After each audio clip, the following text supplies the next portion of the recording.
बग्गा साहब, आपका क्या मानना है, कैसी रही है पॉलिसी? थोड़ी मायूसी है अनिल जी। देखिए, न्यूट्रल रहना तो उम्मीद थी। इन्फ्लेशन में कटौती दिखाई है, बट फिर बढ़ते हुए दिखा रहे हैं। अगले साल में बेस इफेक्ट भी है।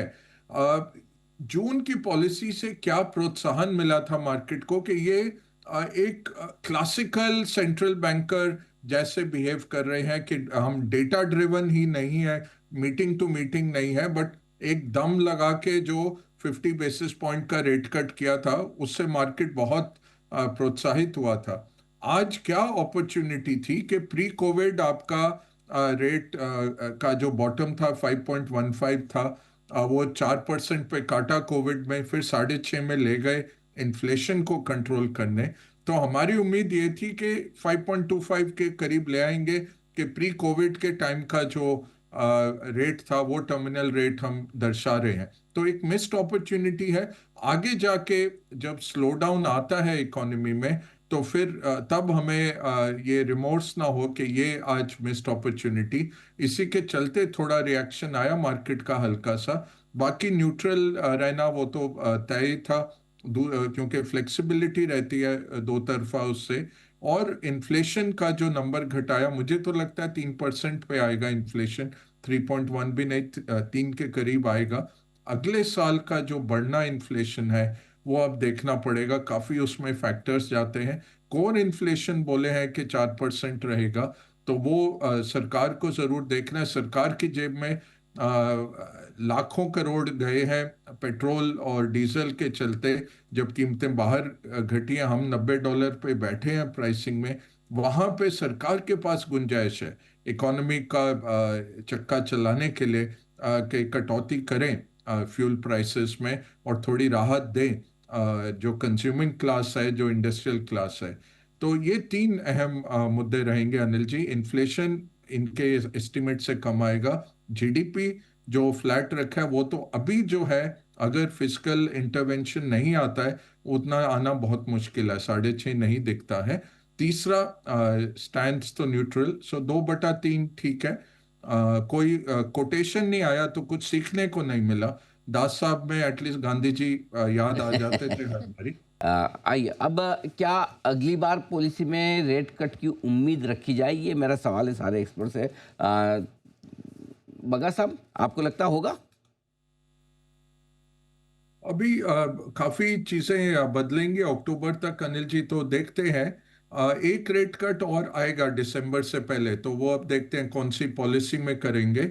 बट मेरे हिसाब से तो एक रेट कट और अभी कर लेते। जैसे अजय कंवल साहब ने भी कहा था कि दिवाली से पहले आ जाए तो अच्छा रहता है, इकोनॉमी के लिए, क्रेडिट ऑफ टेक के लिए, सब चीज के लिए अच्छा रहता है। तो अभी होता तो अच्छा था। अब अगली पॉलिसी मेरे ख्याल से मौका तो है, और तब तक फेड का भी रेट कट आ जाएगा।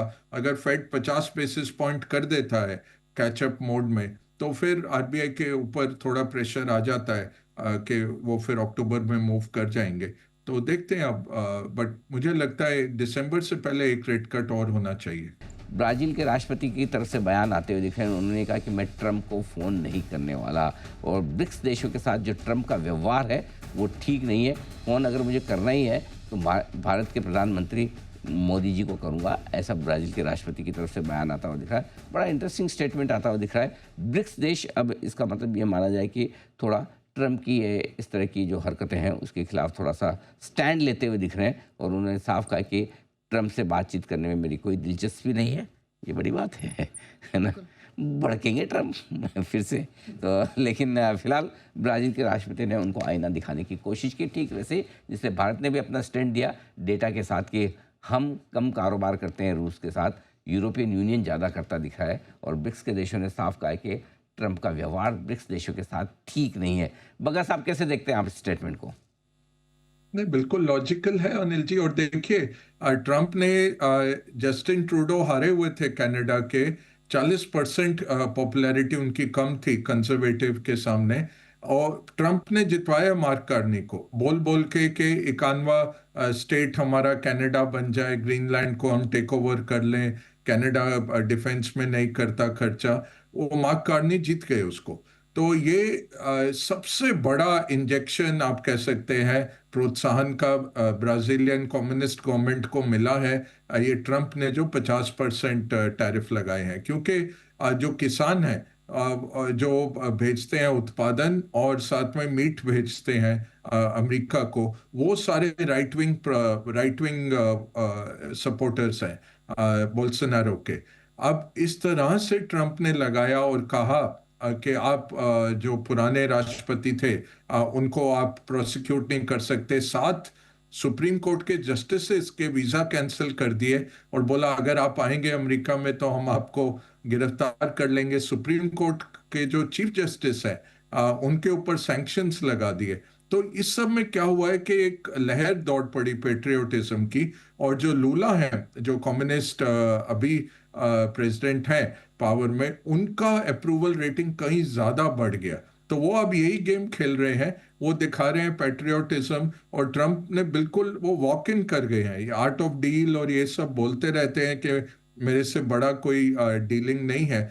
वो होता है जब अमेरिका आपके पीछे खड़ा हुआ है, सबसे सशक्त मिलिट्री पावर, सबसे बड़ा इकोनॉमी, सबसे बड़ा ट्रेडिंग पार्टनर, उसको वो लेके बुली करते रहे हैं। बट अब ब्राजील ने देख लिया कि यहाँ से बहुत पॉलिटिकली फायदेमंद है अगर ट्रंप के साथ जंग जारी रहे लूला के लिए। और उन्होंने वही किया है आज कि मैं तो बात करूंगा ब्रिक्स में ही, और ट्रंप को मुझे फोन भी नहीं करना। उल्टा ट्रंप ने बहुत सारे आइटम, जैसे मैं सवेरे कह रहा था, $24 बिलियन का सरप्लस है अमेरिका के पास ब्राजील के सामने।